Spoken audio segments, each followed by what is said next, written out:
How you doing, folks, and welcome to the second video in the series of I'm Learning Irish videos.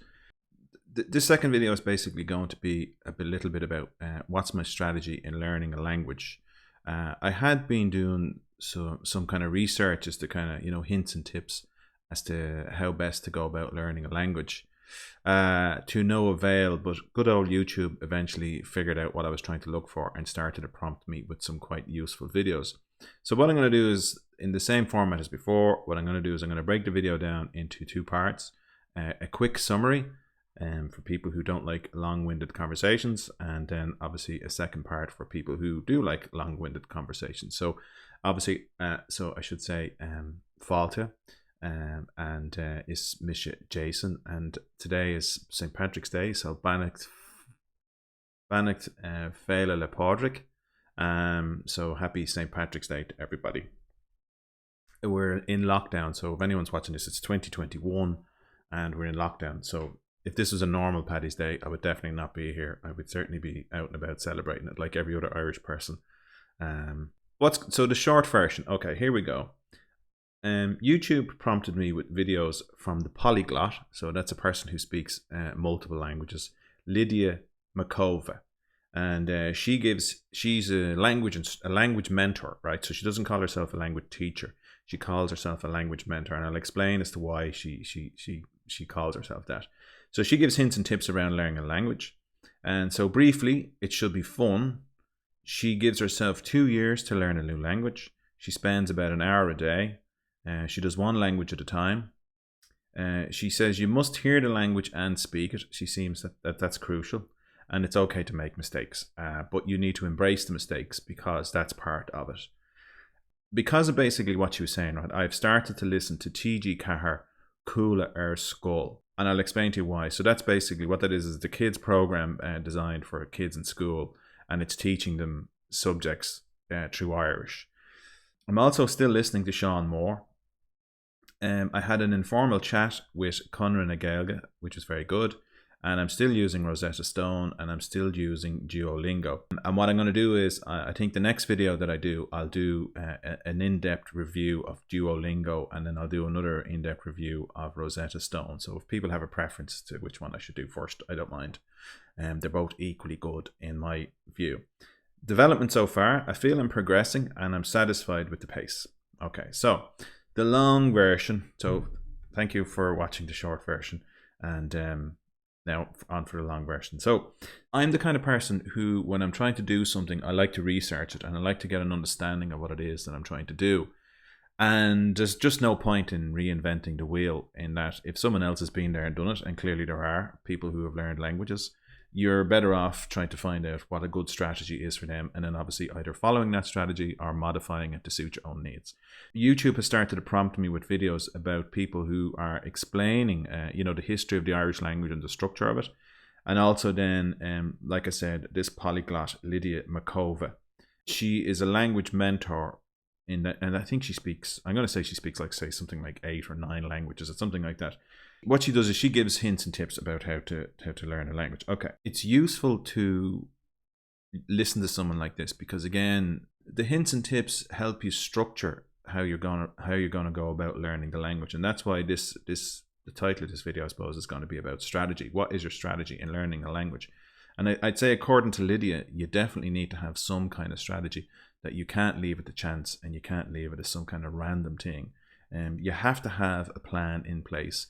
And my understanding, according to Lydia, is that different people have different plans, and you have to find some kind of system that works for you. It's a personal kind of thing, as you can manage. Okay, so the first thing she said is it needs to be fun, which I agree with, in that there's evenings when I come home and I'm a bit tired, and I need to get my Irish in, or I try to do my practice when I'm fresh.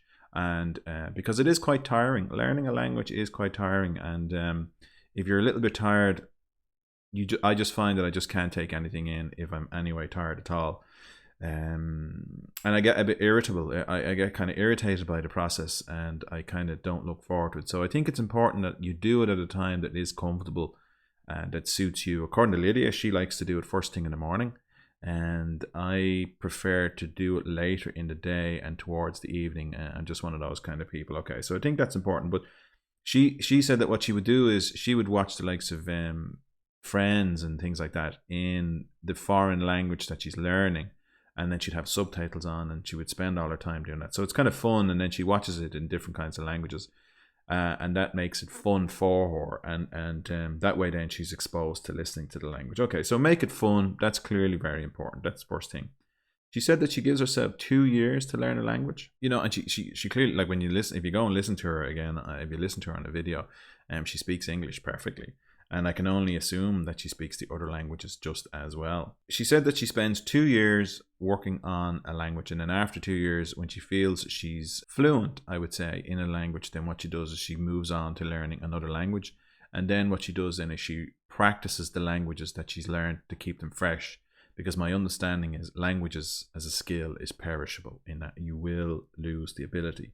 She spends 1 hour a day doing this. Now, so she says 1 hour a day means that if she sticks at it for 1 hour a day, it takes her 2 years. If she did 2 hours a day, it would take her a year, and so on and so forth. So she does 1 hour a day. What her advice is, and I thought it was good advice, is that because you can still live your life. She says she has a life to lead, and I would think that as well, of a job and obviously a family and so on, that you need to look after and do, and just life gets in the way of these kind of things. So I think an hour a day is good. So what I would say, my breakdown is typically the lessons from Rosetta Stone take about half an hour. In Rosetta Stone, they give you a time about what each lesson should take, and they're usually, some of them are 5 minutes or 3 minutes, and then some of them are 10 or 11 minutes, and so on. But typically it takes around half an hour to 40 minutes. But then I could probably spend easily an hour on Duolingo, or longer, or sometimes less. So I'd say I am doing an hour a day or more. Okay, one language at a time. And again, that would be her advice, that it's just easier for her, and she recommends that you do one language at a time, which is basically all I'm going to do. But my understanding of these polyglots, so these people who speak multiple languages, is that after you've mastered around 3 languages, apparently the 4th comes easier, and then the 5th comes easier, and so on and so forth, depending on the language. So it'll be interesting to see, do I have plans to learn a language after this? Maybe I hadn't really thought about it till now, till I was kind of focused on it. But actually, I would. What language would I learn? I'm not sure. I do always love the idea of, when you're walking around here, there's a lot of people in Ireland who are new Irish, as we call them.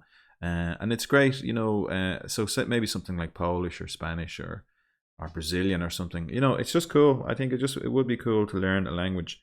The other thing she says is you must hear a language and you must speak it. You have to practice speaking the language, which is, I believe, is correct. Rosetta Stone is good at that. Part of the lessons are involve a lot of speaking.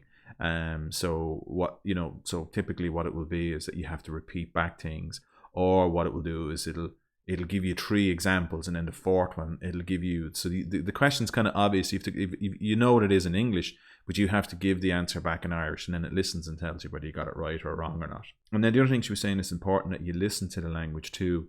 So clearly for me, living in Dublin, I'm not going to be hearing Irish spoken fluently every day, and I'm not immersed in it. So I had to find some kind of way of immersing myself in the language, which is difficult, for obvious reasons. So that's why TG Cahir has come in kind of handy. And the reason I like using TG Cahir is because of the pace that they speak. Obviously, it's tailored for children, and I find that the Irish that they speak, the Gaeilge that they speak, is one very consistent. So there's 3 or 4 presenters, I think, and their Irish is all very consistent. The pace that they speak at is very consistent. It's very easy to follow and very understandable. So I enjoy listening to that, and then it's not too taxing too, and you get the gist of what they're talking about. So it's not something complicated like when you're watching the news or something where it's complex. If they're teaching kids subtraction or addition, or they're teaching kids about biology, you can kind of get the gist of what it is. So I find that very useful. And then she was saying that about making mistakes, that you can't be fearful of speaking the language. And I think that's one of the things that people do when they're learning a new language, is that they hold back on making mistakes and looking a bit silly. And according to her, in that you just kind of have to jump right in and be prepared to make mistakes and have people laugh at you, because according to her, that's the polyglots who learn lots of languages. That's what they do. They basically embrace the mistakes as part of the learning thing. Okay, so TG Cahir, Coola Air School. As I mentioned, what I like about it is it's consistent. It has a slow pace and it's educational, and there is a ton of material. I think I looked at the playlist and there was about 120 videos, and they typically last around 5 or 10 minutes each, so plenty for me to listen to. And what I do is, when I'm driving around, what I do is, so I could spend a number of hours in the car driving, what I do is I just leave it on and then I listen to it. What's useful about this is that you start to make connections. So if I'm listening to Sean Moore, or if I'm listening to leavinsideirish.com, or I'm listening to Rosetta Stone, when you hear people speaking the language, you start to kind of go, oh, there's that word, there's that word. Sean Moore was explaining about lum, which is me, but lumsa is the emphasis on me. I thought that was quite interesting. He was talking about it, lumsa, and then I heard it mentioned in TG Cahir. But actually I was watching something on TG Cahir, and there's a woman, and she was making it was a kind of arts and crafts thing in the Gaeltacht, and what she was doing was she was making a duvet, and she mentioned lumsa as well. So I think that's good. You get to hear the words being spoken by a native speaker, and somewhat in the context, and then according to Lydia, the pattern and the pace of a language. It's important that you hear how it is spoken, and that is true, because when I read the Irish and then I hear it back, some of the words I really struggle with the pronunciation, because just the way it is. But it's, on some level, it's because I might be rushing it a little bit when I'm using Rosetta Stone. If I spent my time and broke down the particularly long words and looked at it, E's and A's without fadas and all that kind of stuff, if you think about the structure, that would help you to do it, but presumably that will come in time. As I mentioned, I'm listening to Sean Moore still, and he's very good. I'm going back over a lot of his videos, and again, because he operates bilingually, he explains things in a way. So I was listening to his video the other day about the 4 versions of I am. So ta, me, is, beam, and I can't think of the other one. But so what he was saying was there's 4 ways in Irish to say I am. So that's quite interesting to know that, because part of the thing for me that I struggle with is the anchor into the conversation, how to get started with the discussion, which is quite difficult, because you're kind of going, is it ta, me, or is? And I noticed that actually with Rosetta Stone, they play around with that a lot, and it catches me out, is, and then the structure and where the pronouns sit in the sentence. They move around a little bit, and then with shavus and everything. So you're kind of looking at it, because Rosetta Stone doesn't do anything in English. It's all purely in Gaeilge. So you're kind of going, oh, okay, but it's brilliantly structured in that the penny does drop within the lesson, that you kind of go, oh, okay. So by the time you get to the end of the lesson, you're kind of go, oh, I see, I understand, and you get the gist of it. And then what I use is Changlin.ie in folklore. So what I do then is I do translate the words that I'm just not sure on, because again, sometimes the context of the sentence that they give you in Rosetta Stone is completely lost to me. They give you the photographs to follow, but you can be a bit kind of, I don't get the context of what it is. They can be a little bit confusing. It's only a minor thing. I also had, so with the Cunra na Gaeilge, so again, I do weekly, every Wednesday, I do a weekly class in Irish, and it's for 10 weeks, and presumably they'll have another round of these things, and I'll sign up again to probably do the next set of courses. But they sent us a link to say there was an informal chat, and there was a lady come on, and I was expecting, when I signed in, it was done over Zoom. So what you do then is, I was expecting loads of people to be on it, and we got this link, and there's a lot of people in the class. I think there's about 13 people in my class, and it's not the only class. So I was expecting a lot of people to be on it. So I joined the class, and it was me, the instructor, and one other person. So there was nowhere to hide. But it was very good in that the lady immediately launched into Irish, but she was prepared to do the course bilingually as well, which I found useful. And then there was a lady, the other student was a Spanish lady, and so she was quite good. Her Irish was quite impressive. You could see she was kind of struggling, but she was definitely more advanced than I was. So we were kind of between the three of us, we were chatting about things and kind of asking each other questions and so on. And then there was some things that had come up for me, say listen to Sean Moore or listen to Coola or Skull and so on. I was able to ask her these, could you explain these things to me, why these things are said this way and what does this mean and so on. And one of the things I asked her about was being pregnant. Umper clán. So I asked her to explain it to me because I was familiar with the word umper and clán, but it was only afterwards. It's only when she explained to me it's about like carrying a family. I was going, all right, okay, that's quite interesting. I heard the word umper clán in Leaving Cert Irish.com, but it was the way he was saying it, he was going umper clán, and I was like, what is that word? And then when she said it to me that way, it immediately made sense to me. Rosetta Stone. So I as I mentioned before, I use Rosetta Stone, and what it's very good at is speaking and reading. Okay, so that's very good for your grammar and everything like that. And then Duolingo seems to be predominantly designed around reading. And like I said, I will go into more detail about those two things there. So that's kind of what I'm trying to do, is I'm trying to learn as much as I can and then immerse myself somehow, and that's my strategy. It probably will change over time, but that's basically how it is now at the moment. So development so far, I feel I'm progressing and I'm satisfied with the pace, and I do, because with Duolingo makes you go back over your previous work. The way it's designed is that you kind of, the work you do, you have to keep doing it to keep it to a standard. And I find that, again, that's the same thing that I'm finding, is that I'm able to answer questions, but I'm not sure. I'm like, I don't think that's right, and then I answer it and it is right. And one of the things that Lydia was saying was that each time you go, that you'll remember about 30%. When you practice, you remember about 30% of what it is. So what I'm finding is that when I practice and go back over it, I'm getting more and more confident. So I feel the progress is going good. The Rosetta Stone is definitely more challenging though, just because it's of a broader scope. I feel like I'm constantly being brought into deeper and deeper. It's getting harder, I suppose, and broader. And but they do it in such a way so I don't feel overwhelmed.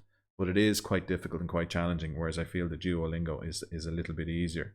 But again, I think the two of them complement each other. So I still don't know. If I listen to conversations, I still don't know what's being said. Like when I listen to TG Carr, but I am hearing lots of words in there, and I am starting to understand the structure a bit better, and it's making more sense. And I am making fewer mistakes with Duolingo, and I am making fewer mistakes with Rosetta Stone.